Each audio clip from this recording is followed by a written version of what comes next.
Hello tout le monde! Je reviens pour une story time, enfin une story time entre guillemets puisque c'est une story qui se passe en ce moment, donc c'est dans ma vie en ce moment. En fait, je suis la preuve d'une erreur médicale. J'ai su que j'étais malade, personne ne voulait l'entendre. En fait, actuellement, je viens de lancer des procédures pénales, j'ai porté plainte, etc. Enfin, je pensais faire du pénal, mais finalement, je fais du civil. Enfin, je vais vous expliquer tout ça. Donc, dans un premier temps, pour ceux qui n'ont pas suivi toutes mes vidéos, je refais un petit topo. J'ai su que j'avais un cancer. Ça faisait à peu près 9-10 mois que j'essayais de savoir ce que j'avais au sein, puisque j'avais une boule, je le sentais.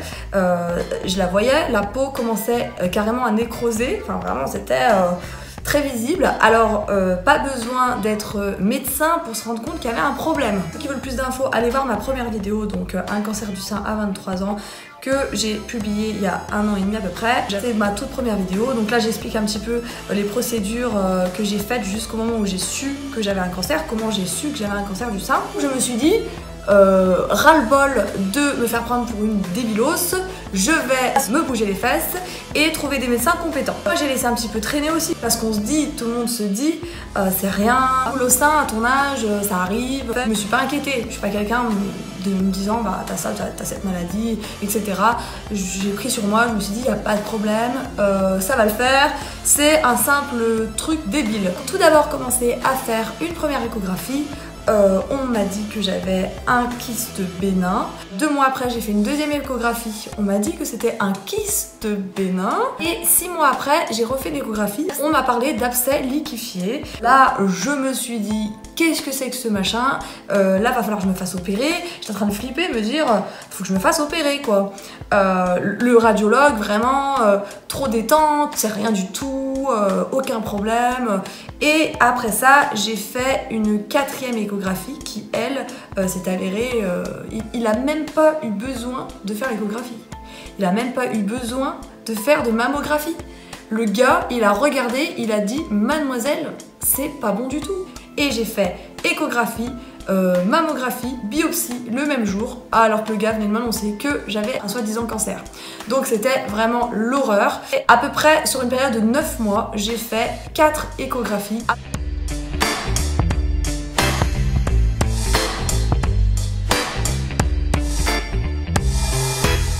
La gynécologue ne s'est pas affolée non plus. Pour elle, quand je lui ai dit le mot cancer, parce que j'y ai pensé quand même, dire... Elle m'a dit que j'étais complètement à la ramasse, que dans sa carrière elle avait vu une fois quelqu'un qui a eu un cancer, jeune, mais bon, voilà, c'était pas non plus...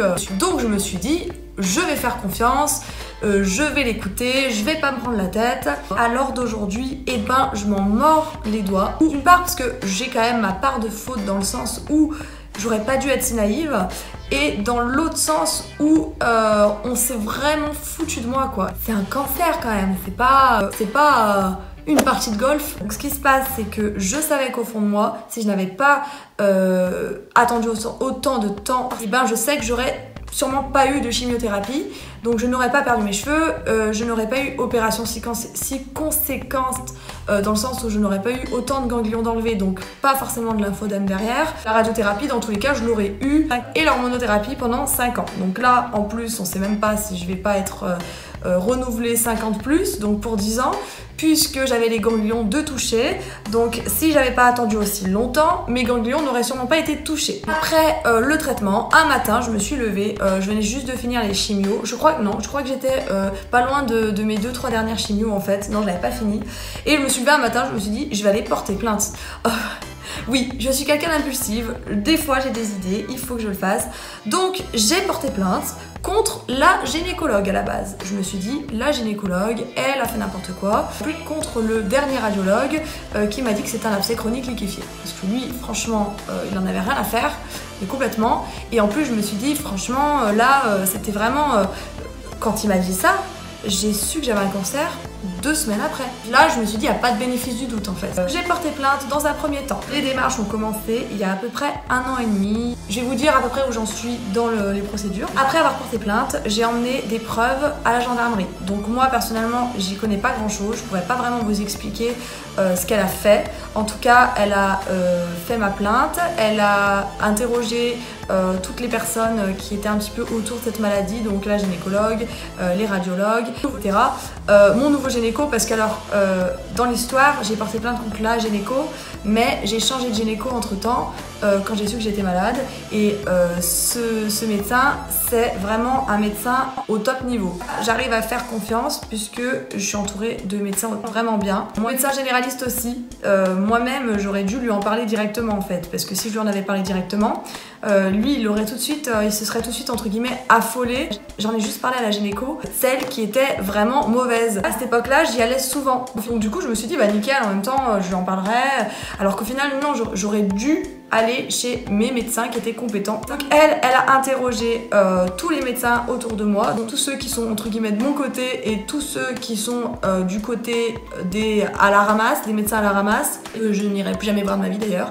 Il y a du monde dans l'histoire. Alors j'ai porté plainte contre tous ceux qui sont du mauvais côté en fait, surtout sur la gynécologue, le radiologue qui ne l'a pas découvert juste avant l'annonce, juste avant le bon radiologue. Alors je sais pas si vous comprenez, c'est un petit peu compliqué, je vais vous faire un arbre généalogique là, un arbre gynécologique.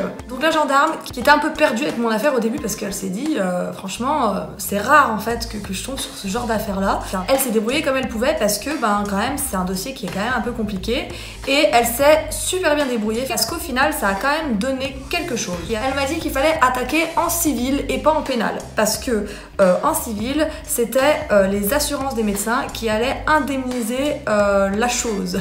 Je suis allée voir un médecin de la mort. Comment ça s'appelle déjà? Je perds la mémoire. Ceux qui font les autopsies là. Dis Siri, comment s'appellent les médecins qui font des autopsies? J'ai pas en mesure de répondre à cette question. Médecin légiste, voilà, je me souviens. Oh là là. Du coup, il est censé expertiser les dommages qu'il y a eu et savoir si, en gros, j'ai été embêtée 1 mois, 2 mois, 3 mois ou plus de 6 mois. Donc, en gros, il met un temps sur le truc. Enfin, c'est compliqué. Franchement, c'est dur parce qu'au final, quand on n'y connaît rien, j'ai vraiment appris sur le tas. Hein, voilà. Là, ensuite, je suis retournée la voir. Elle m'a conseillé de trouver une avocate. Donc, je suis allée au palais de justice pour des rendez-vous avec des avocats gratuits. Donc, ça nous permet d'avoir un rendez-vous pour discuter avec un avocat gratuitement.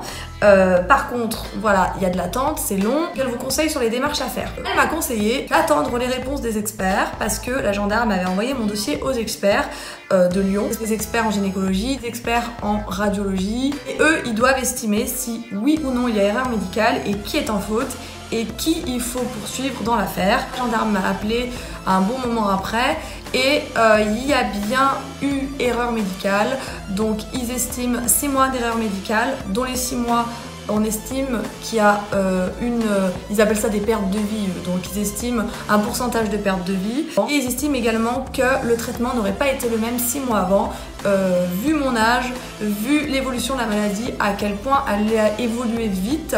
Eux ils estiment que les fautifs dans l'histoire c'est la gynécologue à 20% et 80% du radiologue. Premier, on n'en parle pas parce qu'apparemment c'était pas forcément très visible. Le deuxième, là, eux, ils estiment que ça se voyait sur les images, qu'on aurait pu le voir à ce moment-là. Donc c'est lui qui est en faute. Même si celui d'après ne l'a pas vu, au final, vu que c'était 2 semaines avant celui qui l'a vu, c'est compliqué. Donc à partir de ce moment-là, il est noté noir sur blanc qu'il y a une erreur médicale. À partir de ce moment-là, il faut trouver une avocate. Elle a envoyé le procès verbal au procureur. Attendant 6 mois, 1 an, 2 ans, que le procureur fasse son apparition. Alors c'est pour ça qu'il me faut une avocate, parce que c'est elle qui va gérer un petit peu. Alors là j'ai un rendez-vous avec l'avocate début septembre. Donc pour les personnes qui sont pas trop au courant, justement qui n'ont pas trop les moyens de se payer une avocate, parce que alors les trucs commis d'office etc, dans les histoires comme ça il n'y a pas, on paye notre avocat. Je continuerai à vous faire des vidéos pour vous expliquer un petit peu comment tout va se passer. Alors pour l'avocate, j'ai un premier tarif à payer de 114 € et à peu près 13 € pour droit de plaidoirie. Et elle m'a dit qu'elle m'expliquerait sur place comment va fonctionner le reste du truc. Je vais faire une demande d'aide juridictionnelle, on verra si j'ai le droit ou non. En tout cas je vous en ai pas parlé avant parce que j'avais pas vraiment d'infos. J'ai vu le médecin légiste, j'ai attendu 6 mois, j'ai revu le gendarme, j'ai attendu 6 mois, enfin ça a été long, en 2 ans ça a été vraiment long. Ouais, je manquerai pas de vous tenir au courant. J'ai pas trouvé d'avocate spécialisée dans les dommages corporels, mais l'avocate que j'ai prise finalement c'est celle que j'ai vue gratuitement au palais de justice, puisque le contact était bien passé, mais avec tous les problèmes de santé que j'ai eu, je m'y connais un minimum et je sais les dommages que j'ai que je n'aurais pas eu si j'avais su ça avant. Ça, j'en suis complètement consciente. Voilà, en tout cas, merci d'avoir regardé la vidéo. Je vous dis à plus tard. Ciao, ciao, ciao, ciao, ciao, ciao, ciao, ciao, ciao, ciao, ciao, ciao, ciao, ciao.